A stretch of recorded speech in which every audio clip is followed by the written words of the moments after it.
Fakir, Hugo Mercier. Salut. Bravo. Merci. Hugo est le PDG de Dream. Hein. Oui, c'est ça. Pourquoi Dream avec 2 E d'ailleurs? Le EE réfère à l'électroencéphalogramme, qui est en fait l'activité électrique du cerveau. Ça, c'est le bandeau que tu as inventé. Voilà, c'est le bandeau. Donc après 4 années d'innovation, en fait, on est arrivé à ce bandeau-là qui va mesurer l'activité cérébrale pendant qu'on dort. Donc ça va mesurer l'activité des neurones, le rythme cardiaque, la fréquence respiratoire. Et il y a aussi une action. C'est pas juste pour mesurer le sommeil, c'est aussi pour l'améliorer. Donc il y a la stimulation cérébrale pendant le sommeil profond. On a démontré que le bandeau mesurait aussi efficacement qu'un appareil de laboratoire qui coûte 30 000 €, ce qu'on appelle la polysomnographie ou l'électroencéphalogramme.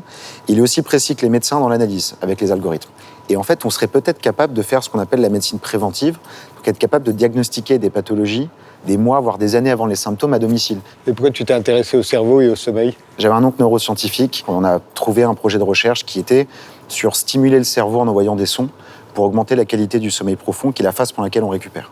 Et à partir de là, j'ai compris que le sommeil était un enjeu de taille. On a plus d'1 tiers de la population qui dort mal et pas de solution, à part les somnifères qui détruisent la santé.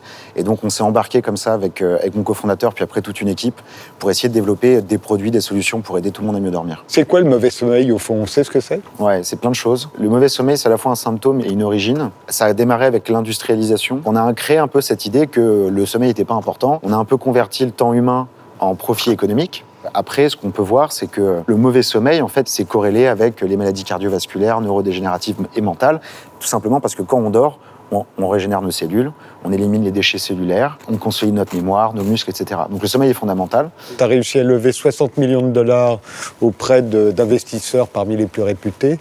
Si tu n'arrives pas à changer le monde, tu n'auras vraiment aucune excuse. Complètement, ça je suis complètement d'accord.